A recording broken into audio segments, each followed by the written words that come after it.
Hello, welcome back to my YouTube channel. This is Priya Darshani Saurabh Chauhan और मेरे channel का नाम है प्रिया सौरभ चौहान। तो आज मेरा मूड कुछ ठीक नहीं है और मैं डॉक्टर के पास गई थी। तो मैं आज जो वीडियो शूट कर रही हूँ वो ना ही कोई रिव्यू है, ना मेकअप वीडियो है, ना कुछ भी नहीं है। इसमें सिर्फ मेरा एक्सपीरियंस है। जो हो सकता है मेरे साथ हुआ है वो और लोगों के साथ भी होता हो, और जो लेडीज़ हैं जो बेबी प्लान कर रही हैं उनको इस तरीके की दिक्कत कुछ आई हो जो मुझे आई है। तो मुझे लगा ये वीडियो शेयर करना चाहिए, क्योंकि मैंने यूट्यूब पर बहुत सर्च करा और मुझे इस तरीके का कोई वीडियो नहीं मिला। तो मुझे लगा मुझे ये वीडियो शेयर करना चाहिए। तो ज़्यादा बातें मैं नहीं करूँगी। और अगर मुझे आप पहली बार देख रहे हो, मेरे चैनल पे पहली बार आए हो, तो प्लीज़ सब्सक्राइब कर लेना यार, क्योंकि मैं मेरी ज़िंदगी में जो इंसिडेंट होते हैं या जो मुझे लगता है मैं वो डालती हूँ। मेरा कोई पर्टिकुलर एक एक्सपेक्ट नहीं है, सब्जेक्ट नहीं है यूट्यूब पे आने का। तो मुझे जो सही लगता है मैं डालती रहती हूँ यार। मैं जैसी हूँ न्यूट्रल, वैसी मैं यूट्यूब पर भी रहती हूँ। तो चलो आज मैं बात करती हूँ अपने वीडियो के टॉपिक के बारे में। तो मेरा टॉपिक आज का ये है एमिनोसेंटेसिस टेस्ट। यस, एमिनोसेंटेसिस, आपने सही नाम सुना। एमिनोसेंटेसिस किसे बोलते हैं मैं एक सिंपल हिंदी लैंग्वेज में बताऊंगी।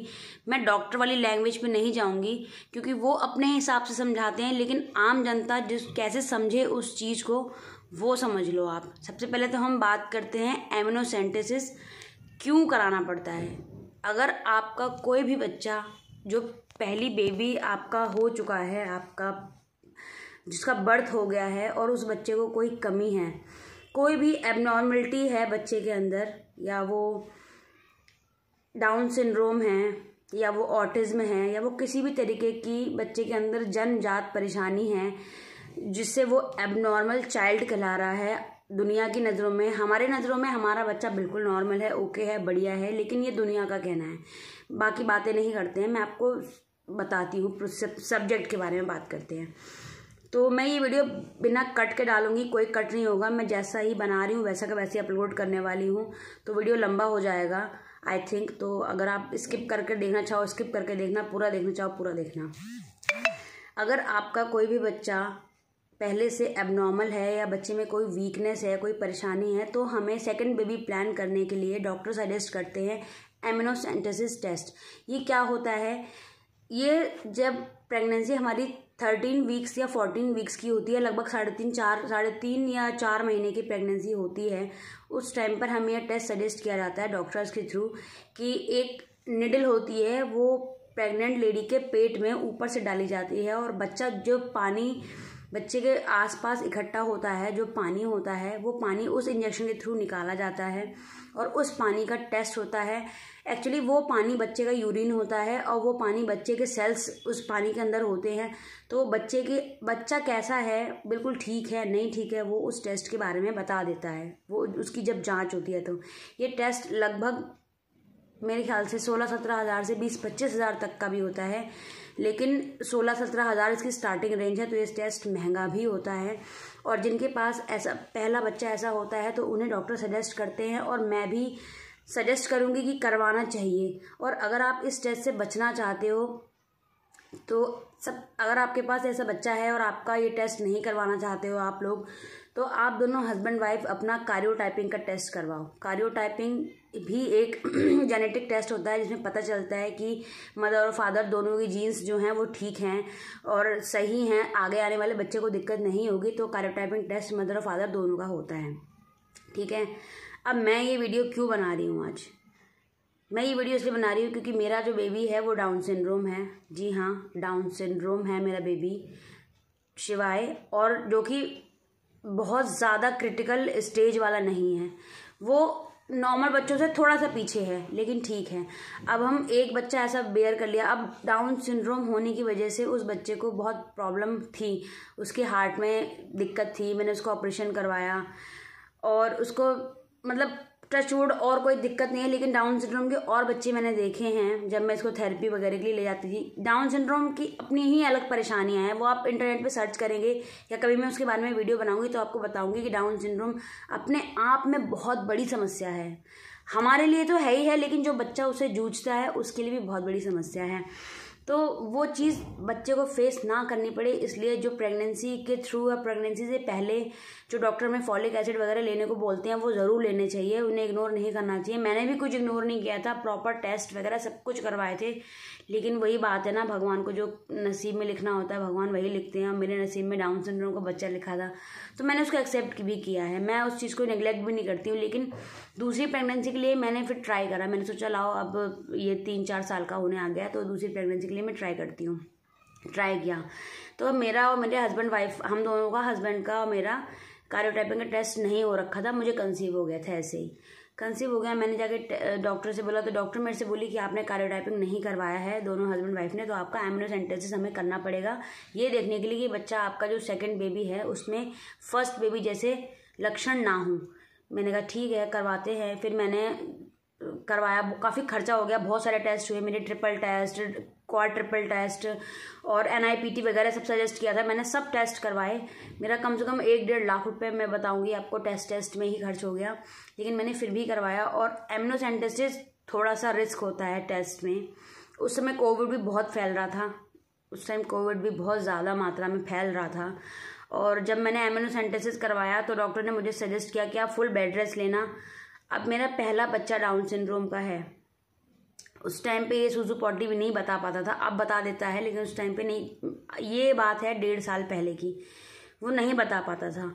तो मुझे उसका, अब मैं अकेली हूँ, हम सिंगल पेरेंट्स हैं, फैमिली नहीं है हमारे साथ, तो हमें अपने बच्चे का खुद करना था। हस्बैंड को काम पे जाना होता था, मुझे बच्चे को देखना होता था, ठीक है। फिर मैंने बच्चे को उठा लिया गोद में, इस वजह से हो सकता है कि मेरा वाटर बैग ख़राब हो गया। मेरे 5 मंथ्स की प्रेगनेंसी, मुझे फिर फीवर आया और मेरी प्रेगनेंसी ख़राब हो गई।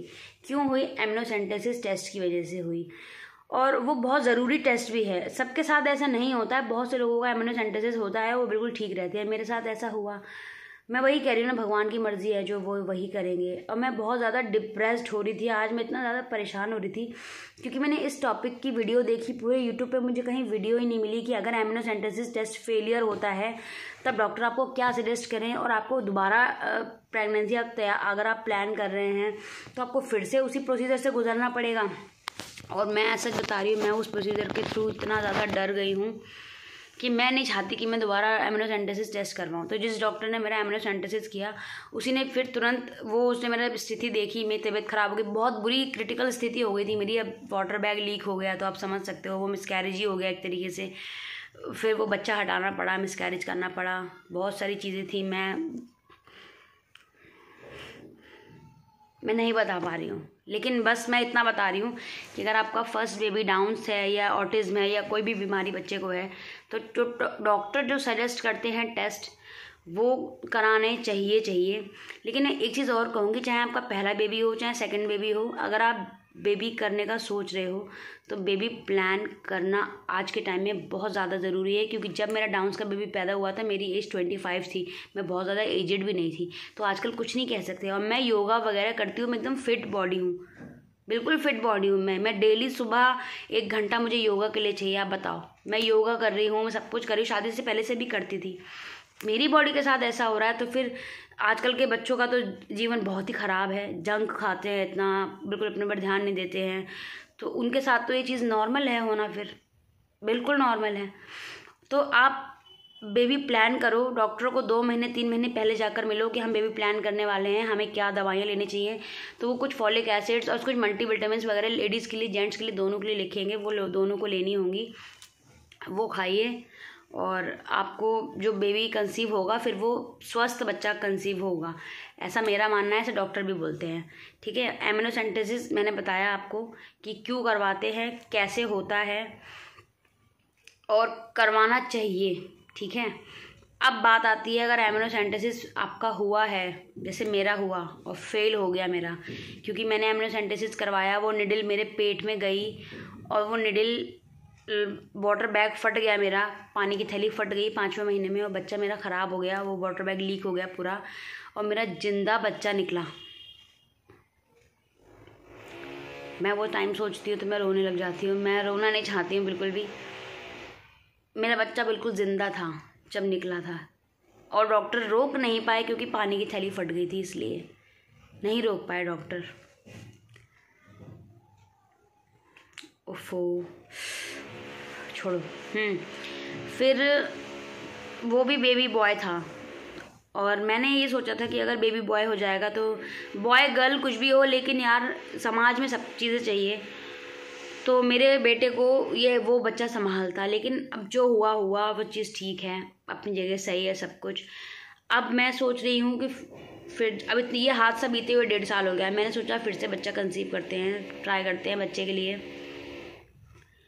तो अब डॉक्टर मेरे को, आज मैं दिखाने गई डॉक्टर के यहाँ, तो डॉक्टर मेरे से बोलती है कि आपको फिर से एमिनोसेंटेसिस के थ्रू गुजरना पड़ेगा, क्योंकि अगर आपके पास हिस्ट्री है, कोई भी हिस्ट्री फैमिली में हो, चाहे आपके पास खुद बच्चा हो डाउन्स का या ऑटिज्म का या कोई भी एबनॉर्मल बीमारी का बच्चा, एबनॉर्मल मैं इसलिए बोल रही हूँ क्योंकि लोग उसे बोलते हैं, डॉक्टर्स की लैंग्वेज में उसे वो बोलते हैं, मैं नहीं मानती, ठीक है ना। तो अगर बच्चा है तो आपको एमिनोसेंटेसिस करवाना ही पड़ेगा, आप उससे बच नहीं सकते। अब ये बात सुन के मेरा दिमाग एकदम ख़राब हो गया यार, क्योंकि जो दर्द तकलीफ़ मैंने उस टाइम झेली है और इतना सब कुछ करने के बाद भी मेरा बच्चा हाथ नहीं लगा था मुझे, मैं फिर वही चीज़ें करूं। मेरा दिमाग बिल्कुल ख़राब है, आउट ऑफ कंट्रोल हो रखा है मेरा दिमाग बहुत ज़्यादा। और मुझे इस चीज़ का पूरे यूट्यूब पे, गूगल पे कहीं सोल्यूशन नहीं मिला कि अगर आपका एक एमिनोसेंटेसिस फेलियर हो जाता है तो आपको दोबारा करवाना पड़ेगा या नहीं करवाना पड़ेगा। फिर जिस डॉक्टर ने मेरी एमिनोसेंटेसिस मेरा किया, मैंने उससे आज बात की, तो वो मेरी डॉक्टर मेरे से ये बोली कि कोई ज़रूरत नहीं है एमिनोसेंटेसिस की, हम ट्रिपल टेस्ट करेंगे, क्वाड्रुपल टेस्ट करेंगे, फिर हम, और बाय द वे मैं अभी प्रेग्नेंट नहीं हूँ, मैं बस डॉक्टर से पहले बेबी प्लानिंग की दवाइयाँ पूछने गई थी कि क्या खानी चाहिए। मैं सोच रही हूँ और जब आएगा कंसीव होगा तब मैं रख लूँगी, लेकिन अभी मैं प्रेग्नेंट नहीं हूँ।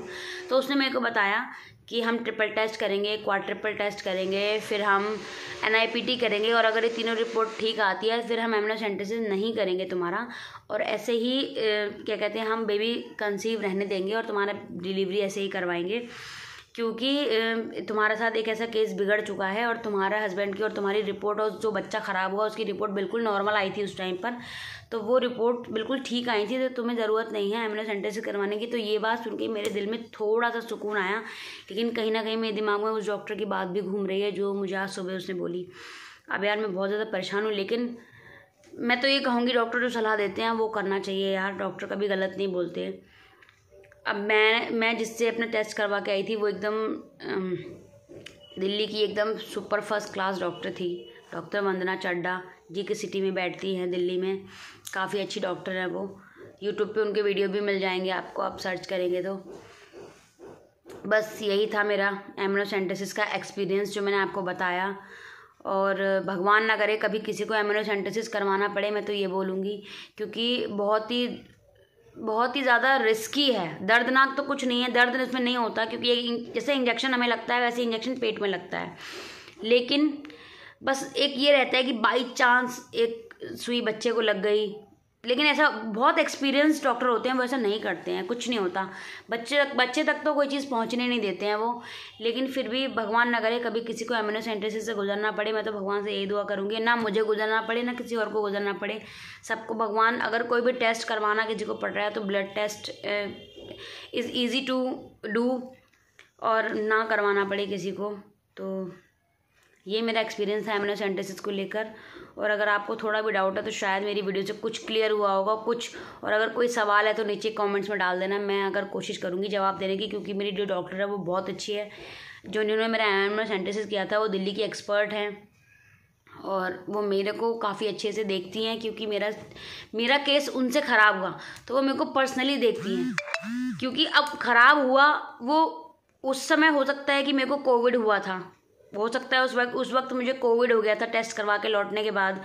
तो डॉक्टर का कहना ये भी है कि क्या पता कोविड की वजह से तुम्हारा वाटर बैग लीक हो गया, तुम्हें फीवर आ गया था इस वजह से, वरना एमिनोसेंटेसिस केस जल्दी ख़राब होते नहीं हैं, डॉक्टर बहुत सावधानी से करते हैं।